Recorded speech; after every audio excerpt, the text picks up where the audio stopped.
Contrastes. Hola, ¿qué tal? ¿Cómo está? Yo soy Tania Gómez. Gracias que nos acompaña en Contrastes. Oiga, el Tren Maya, pues el proyecto de infraestructura más ambicioso del gobierno del presidente López Obrador, promete empleos y bienestar para la región. Vaya, dice el presidente, una de las regiones pues más olvidadas a lo largo de la historia, en la zona del sureste de nuestro país, pero pues esto a cambio arrasará la que hoy es considerada también además pues la región de mayor riqueza ecológica del país. Realmente le va a hacer justicia a la zona que históricamente, como ya le decía, ha sido señalada como olvidada, y en verdad no se va a talar un solo árbol pues para la construcción de esta obra. Esto lo vamos a estar analizando en esta mesa, y bueno, pues para analizar este tema, los distintos contrastes, nos acompaña aquí en el estudio de Mega Noticias TVC Rogelio Rodríguez Garduño, profesor de la Facultad de Derecho de la UNAM. Y vía Skype saludo a Gerardo Ceballos, investigador del Instituto de Ecología también de la UNAM. Bienvenidos a ambos.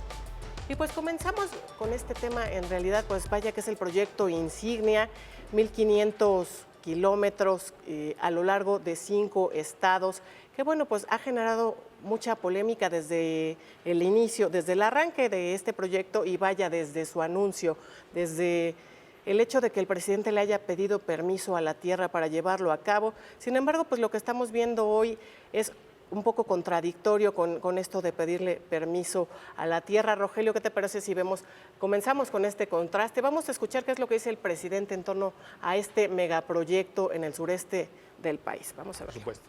No se afecta el medio ambiente, al contrario, se mejora todo el ambiente, no se afecta nada, no se abre una montaña, no se tiran árboles, no se despoja a nadie de sus tierras, no hay contaminación.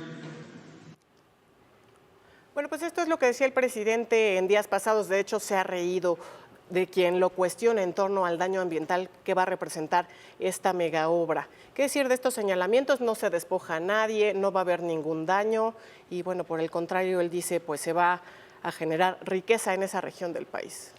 Bueno, pues antes que nada, muchas gracias, Tania, por permitirme compartir este importantísimo tema con el auditorio y contigo.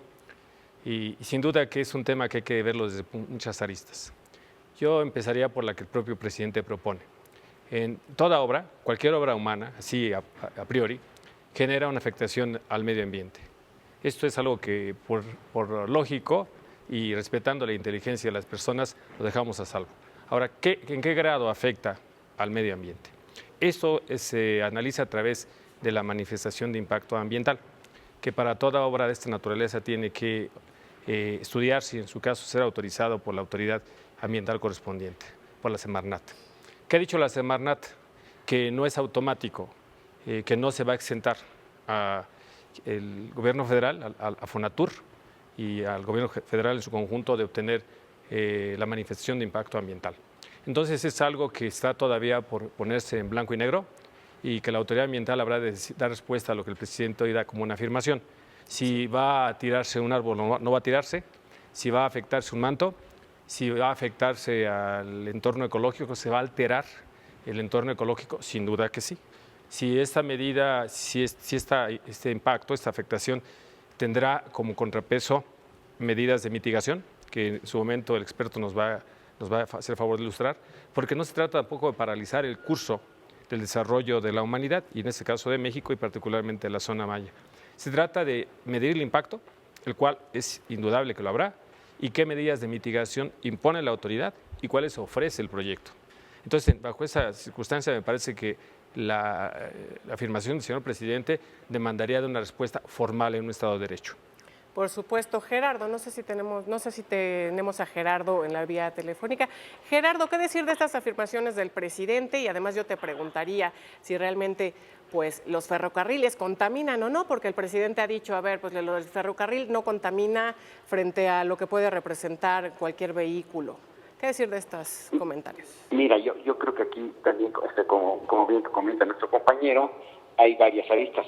Yo la primera que vi es que pensar que un tren va a cambiar el curso del desarrollo de la península de Yucatán, pues es un poco absurdo. Evidentemente cualquier obra de infraestructura, una mega obra como esta, va a tener impactos ambientales, ¿sí? Evidentemente también se tiene que medir estos impactos tomando en cuenta tres cosas. Primero, la situación actual de la península. Hablamos de la península de Yucatán como si fuera una área pristina, que ya no tuviera impactos, y tenemos impactos gravísimos. El día de antier salió por ahí que el vocero de la presidencia, el jefe de la oficina de la presidencia, Romo, tiene 16,000 hectáreas ya devastadas de selva. Están los menonitas que han acabado con miles de hectáreas, etcétera. Entonces, por otro lado, también es importante entender que un tren tiene mucho menos impacto y mucho menos contaminación que las carreteras y que las pipas y trailers, etcétera. En la carretera México-Toluca hay un tren que afortunadamente está continuando, ya está casi listo. Cuando se planteó, nosotros intervenimos para que se analizara un trazo que afectara menos árboles, menos las áreas que mantienen bosque, y se hizo de una manera bastante precisa. El tren, cuando se termine, va a quitar 52,000 autos cada día en esta carretera.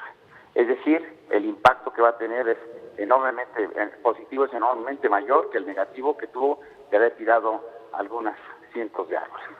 En el caso del Tren Maya, lo que nosotros hicimos, o sea, nosotros como científicos no decimos si estamos o no estamos de acuerdo con un proyecto. Lo que tenemos es evaluar los impactos que tiene.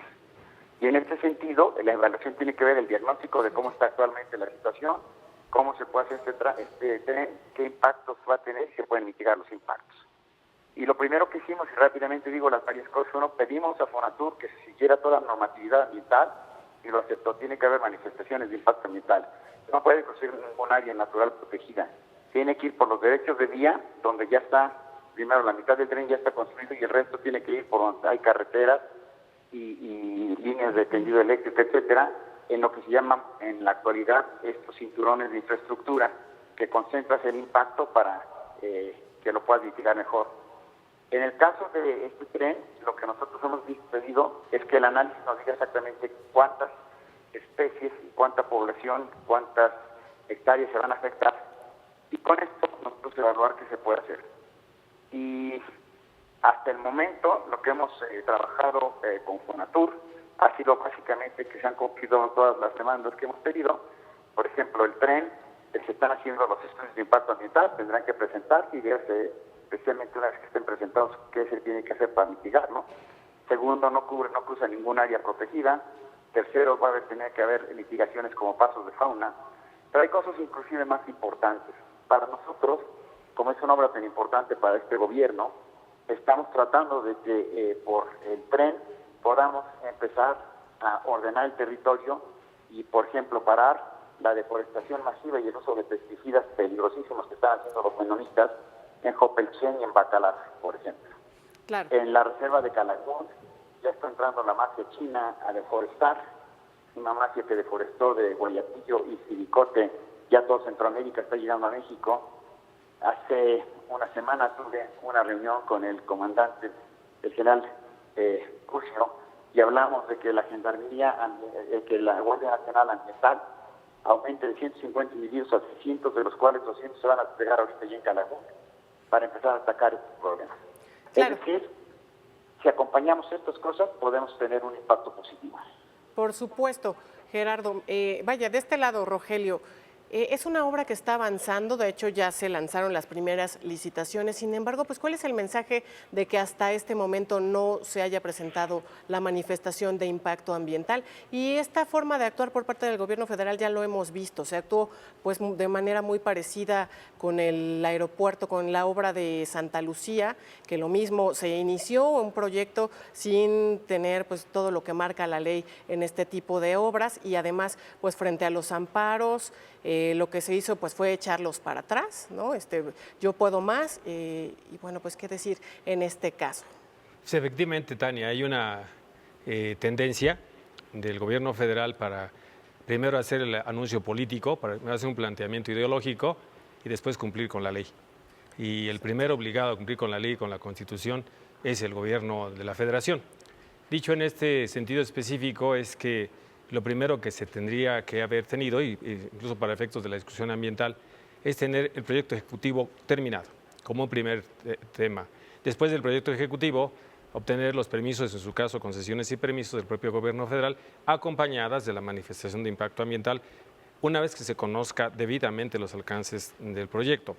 Si esto no lo tenemos, lo que acaba de pasar en días recientes es que la comunidad de Xpujil, en Calakmul, interpusieron algunas personas representantes de algunos habitantes de esta región amparos ante la jueza primera distrito en el estado de Campeche, un amparo en el cual sobrevino una suspensión del llamado acto reclamado. Y el acto reclamado es que con la medida, por lo incierto de ella, se pone en riesgo los derechos a la libre determinación, porque la consulta solo convocó a las autoridades y a sus representantes, por un lado, pero además a la libre identidad de las personas, a la identidad propia, individual y colectiva, porque los mayas quieren seguir siendo mayas, no escenografías turísticas. Este amparo además habló del respeto a los usos y costumbres y al daño al medio ambiente, entonces por lo tanto a una vivienda digna y otros derechos que consagra el artículo 4 de la Constitución. La jueza concedió la suspensión provisional plena. Inconforme con esto, Fonatur y la Presidencia de la República a través de la Consejería Jurídica fueron a un recurso que se conoce como queja en el proceso de amparo ante el Tribunal Colegiado del propio Estado de Campeche, Colegiado Federal. El Tribunal Colegiado estudió algo muy singular. Se levanta en alguna manera la suspensión provisional, no se resuelve la suspensión definitiva ni mucho menos el amparo, se mantiene la suspensión formal pero se levanta y quiero aclarar esto brevemente porque asumiendo que no hay un daño inminente del acto reclamado, entonces se le deja a la jueza que siga estudiando y hoy podría ser incluso la audiencia incidental donde resuelva si mantiene la suspensión definitiva. Pero lo que hoy se tiene por parte del Tribunal Colegiado, y eso es lo que Fonatur ha anunciado, es que les da la oportunidad de seguir gestionando, y eso tiene que ver con lo planteado, gestionando las manifestaciones de impacto ambiental. O sea, está claro que no las tienen. Es que pueden seguir llevando a cabo la elaboración de los requerimientos técnicos para salir adelante con las licitaciones y por lo tanto con la contratación de obra del proyecto en su conjunto. Esta situación celebró Fonatur, hizo un comunicado, etcétera, señalando que se levantaban las restricciones, pero no es así necesariamente. Lo que significa hoy es que pueden dar mantenimiento a lo que se tiene, que pueden seguir adelante con los trámites y que el amparo no puede ser tal que limite la planeación en todo caso. Y nos encontramos, como nos encontrábamos hace unos meses en otros proyectos, en la etapa de una planeación que debió haber sido precedente a este entorno de tensión política. Claro.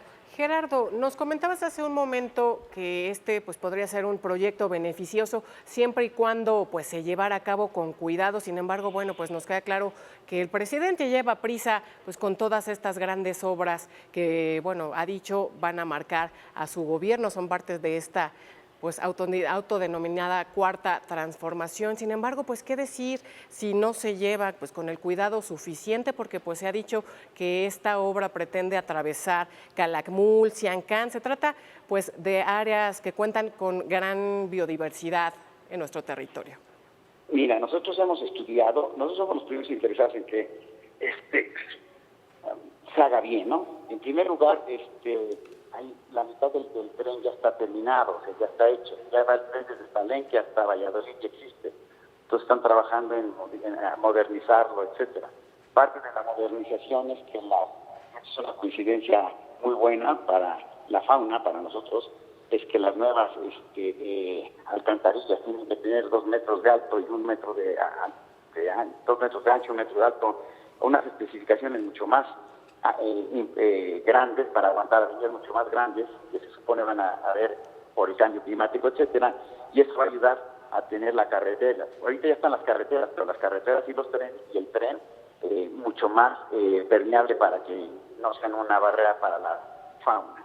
Pero mira, aquí hay una cuestión importantísima. Yo he trabajado en Xpujil, en esta zona, durante los últimos 20 años.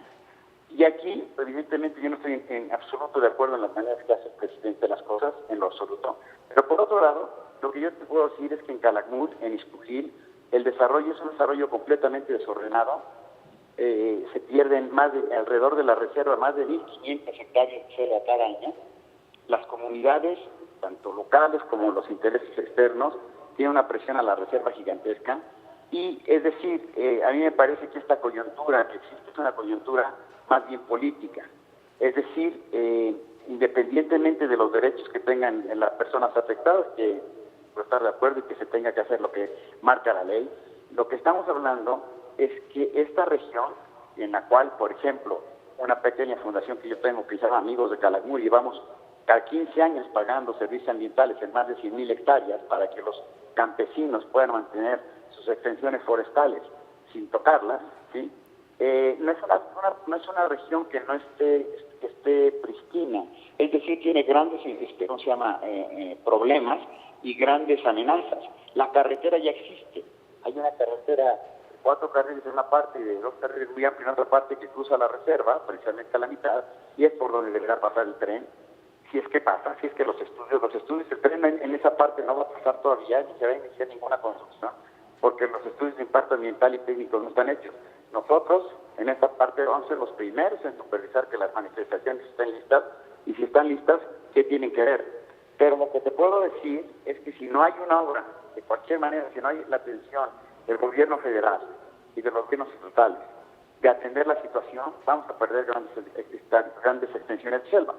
Y te pongo una de las propuestas que tenemos y que independientemente de tren o no, porque lo que queremos es que se constituya este año, es que la reserva de Calakmul, que tiene 720.000 hectáreas, crezca a 1,5 millones de hectáreas, incorporando 2 reservas estatales que están bastante abandonadas porque no existen los recursos, y que trabajemos como sociedad y como el gobierno, la iniciativa privada, en crear un fideicomiso que sea lo suficientemente grande para poder proveer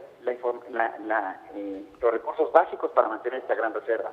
Es la última oportunidad que tiene México hacer una reserva de este tamaño.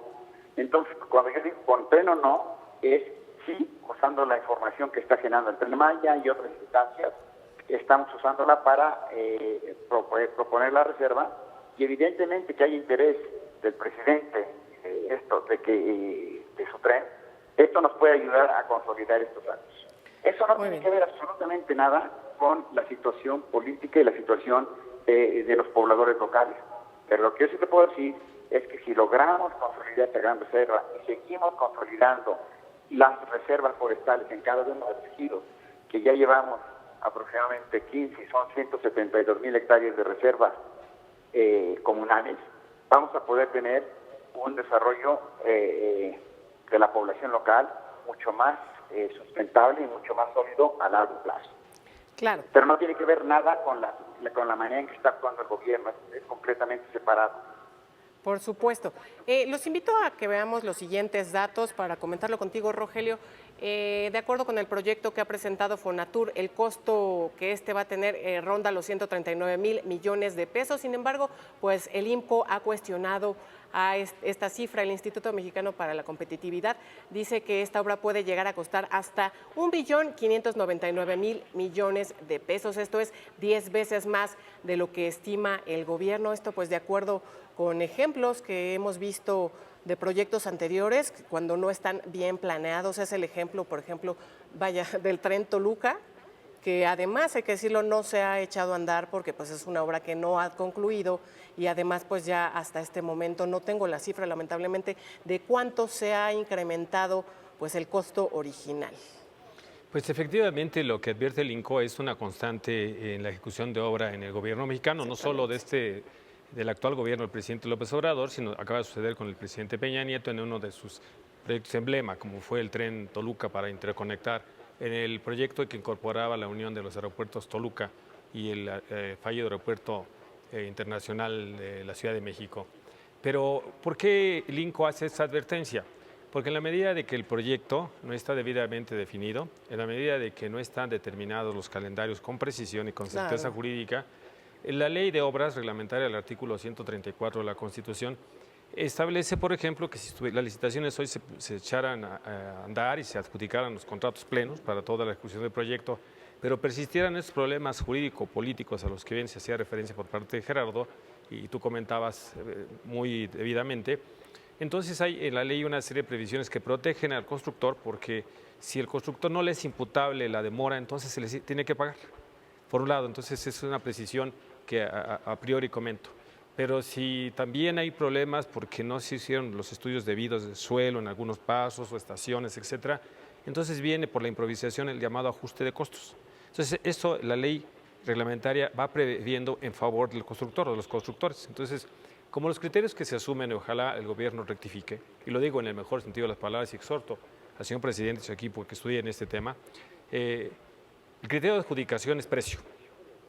Hoy en día hay una tendencia de adjudicar no al que ofrece las mejores condiciones técnicas, en una licitación, en una adjudicación directa o invitación restringida. Claro, lamentablemente este tema pues de que se haga un tema transparente, un tema pues al que ofrezca la mejor propuesta, pues no se está haciendo, ¿no? Técnica. Contrario, perdón que te haya interrumpido, contrario al discurso del presidente de acabar con la corrupción, pues todo esto se está entregando de forma directa, adjudicaciones directas, mucho más proyectos que lo que realmente se licita. 7 de cada 10 contratos, ya que lo dices, 7 de cada 10 adjudicaciones son por la vía directa, sin la licitación, a empresas que además, como se ha dado a conocer en investigación periodística reciente, tienen meses de creadas sin una experiencia, sin un capital. ¿Y qué sucede en este sentido? Entonces, que si no se hace una planeación, opera en favor, insisto, del sujeto adjudicado, el ajuste de precios, los costos extraordinarios en los que se incurren, y si las demoras políticas nos llevaren, por ejemplo, a que el amparo en algún momento prosperara, porque el amparo no está resuelto, el amparo solo concedió modificar la suspensión provisional u otros amparos que están expedidos por otras comunidades. Entonces, como el gobierno ha iniciado una obra en esas circunstancias, 3 he mencionado de las que se pueden identificar, es muy susceptible que se triplique o cuadruplique el costo de la obra. Así nos pasó con por ejemplo, con el monumento del Centenario, con el presidente Calderón, sí, o bueno, con el Tren tantas Maya, obras, por decir una, la que yo mencioné, sin embargo, pues hay una constante que eso sucede. Y vamos, perdón, tenemos ya muy poco tiempo. Tu conclusión, Gerardo, parece que perdimos la comunicación. Tenemos problemas. Gerardo, te agradecemos y esperemos que termines de ver esta transmisión. Te agradecemos tu participación. ¿Con qué concluyes, Rogelio?